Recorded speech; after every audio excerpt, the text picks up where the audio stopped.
All right, I got a couple of dreams to share with you. Feel free to test spirit, take it to the Lord, pray and ask for concernment on these.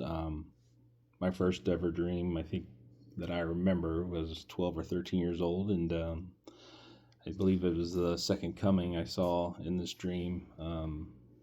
I was on a horse in the air, and I was on the far left, and then everyone was on horses lining up.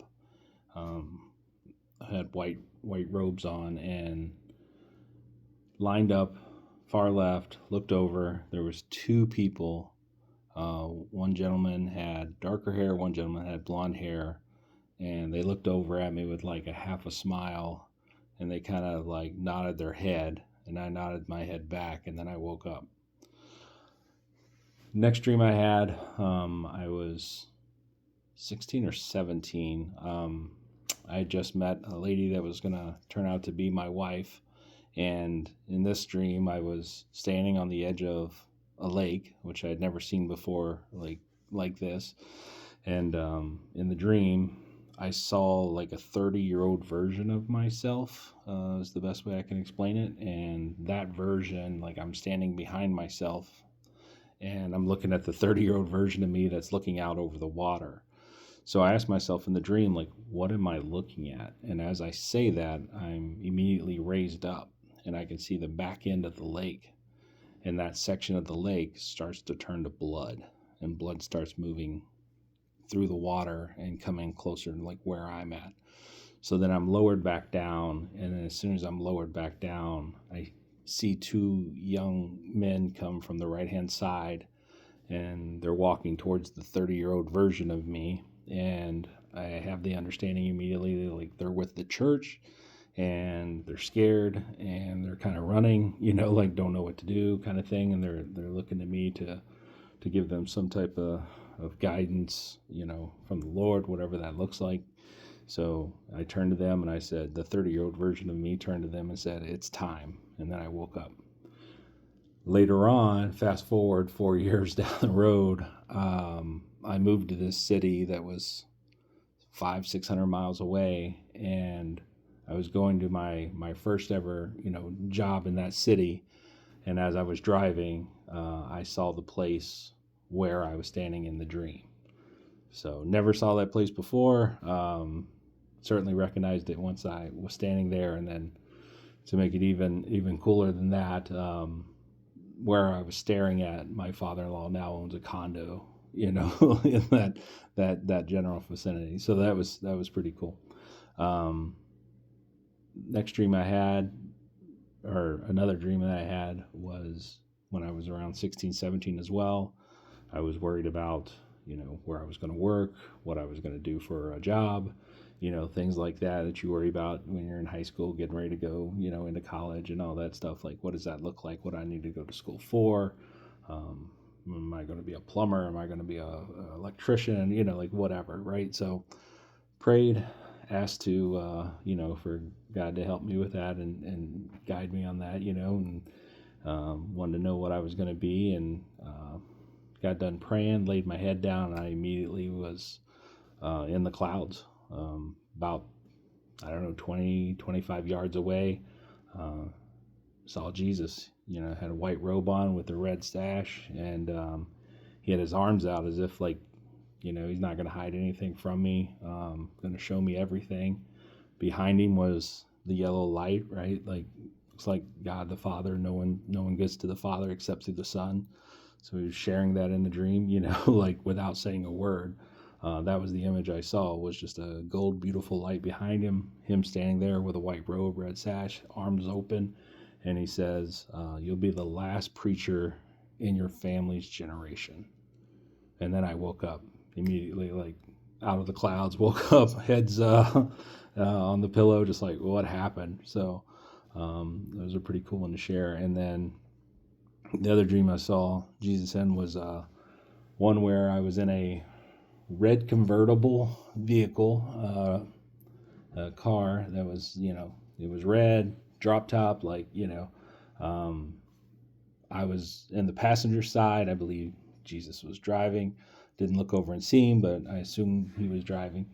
So we're getting chased around like this track, kind of like, like NASCAR kind of thing, right? We're running around, or as you would say, running a race, right? Kind of thing. Picture it that way, like your life, you're running a race. And we're just laughing, we're just laughing, having a good time because we know there's no way that whoever's chasing us is going to catch us. They're not going to catch us. It's not going to matter what they're going to do. We're going to run a great race and we're going to outrun them. It's kind of like those 70s shows, Smokey and the Bandit, whatever you want to, like those type of movies, 80s, whatever, where there was a cool car and like they just weren't going to touch our car, right? So laughing, having a good time. Then I get dropped off, and I get dropped off in front of a school. And as soon as I'm dropped off in front of the school, like I have a feeling like I should be awake. I was like, why am I still sleeping? I should be awake. And as soon as I say that, I feel like almost kind of like a lasso around my chest, or like around that area, right? Like nothing violent or anything, but it starts to pull me, and I don't think my feet are touching the ground. I don't know. All I know is I'm getting pulled, and getting pulled towards something, right? So first thing I do is I get pulled up to the school, but I don't go into the school. I bypass the school, right? So bypass the school, and then behind the school is a warehouse.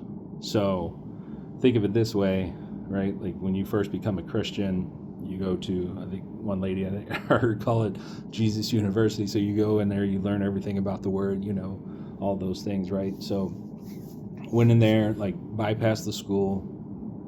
Not saying I learned everything I need to know, but I think what I was wanting to be, Jesus wanted me to show me is what was going on in the warehouse. That's where the work is done, right? So you're educated in the front, and then it's all about the work on the back end, right? Like what's your fruit? What, now that you know, what are you doing about it, right? So I'm brought into this warehouse, and as soon as I get pulled in, the first thing I see two people standing there. One of them has a brown sackcloth with a hoodie on, so I can't see their face. They're talking to someone. That's all I know. And while they're talking, I'm not a very inquisitive person, so I didn't ask them. I didn't want to see, listen into what they're talking about. So I immediately start looking around the warehouse. So a lot of this dream is going to be personal, but I'll tell you. So like my warehouse, was a little dark in places. It had some cobwebs in places, but it also had some stuff on the assembly line, and there was some stuff in there. You could tell that it was a warehouse that was producing some stuff, or had been at some point. So I'm kind of looking around, and then I'm like, okay, I'm bored looking, and then I just kind of look back over at those two, talking. And then as soon as I look over, the one with the brown sackcloth and the hoodie kind of leans over to the right, just enough where I can see who he's speaking to, and it's Jesus. And I'm like, oh, okay, he's talking to Jesus. So that's interesting. So he goes off and starts back talking to Jesus, and then I try to listen in. So I start listening in, and what he says is he doesn't want to kill anyone. He doesn't want to hurt anybody.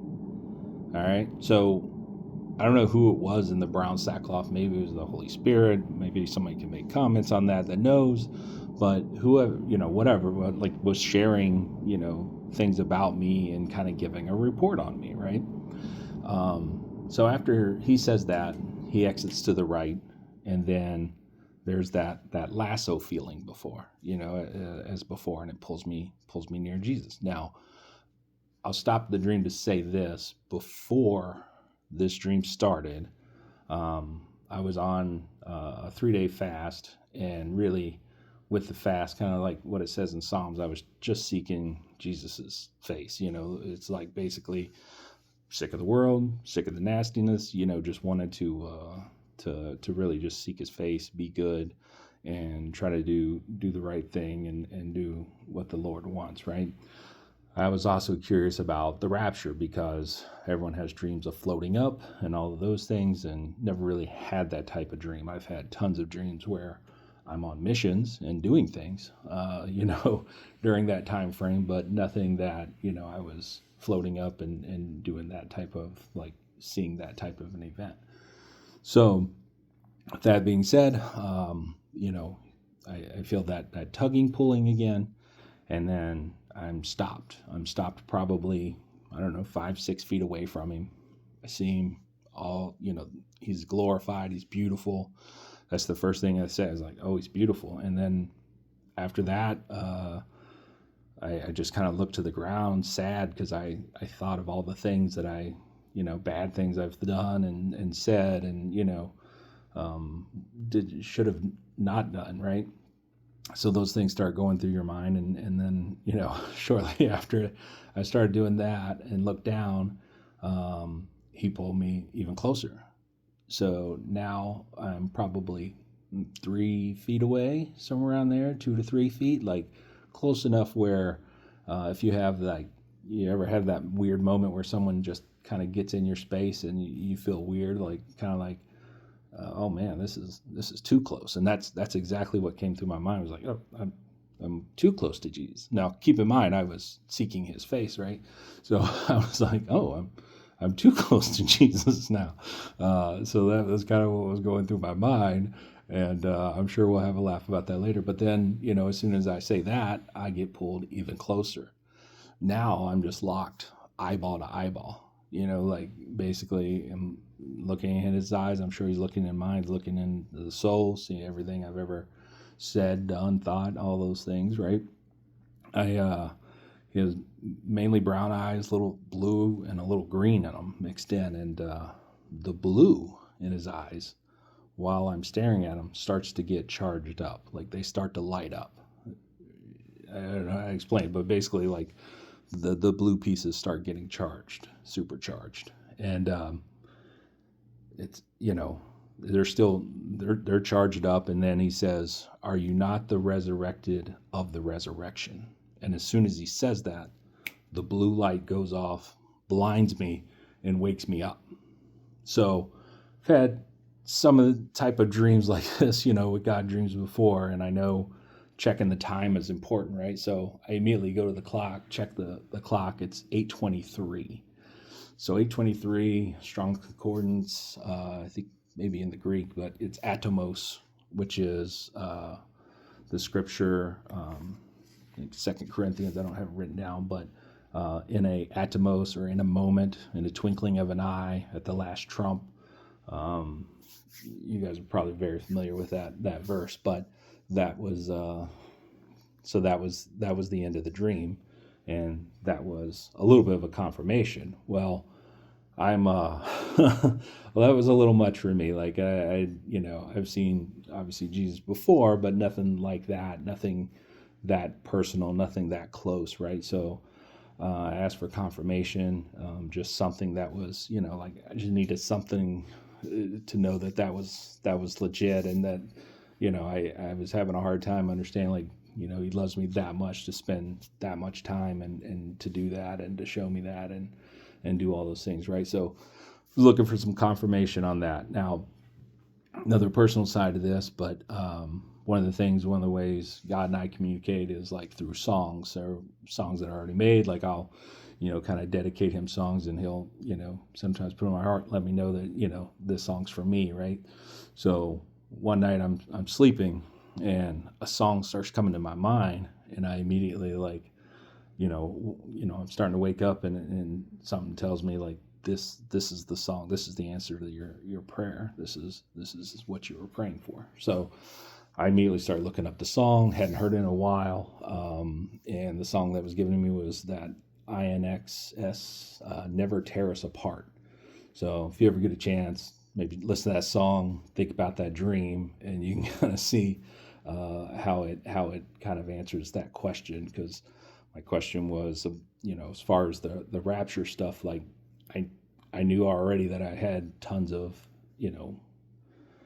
things that I was doing, and I saw my life post, this world, and doing all these different assignments and different things like that in other dreams. So I kind of figured that was the case, but I just never saw the floating one, right? So I already kind of knew the answer to that question, and then obviously seeking his face, and he was confirming whether or not he was standing there in front of me, right?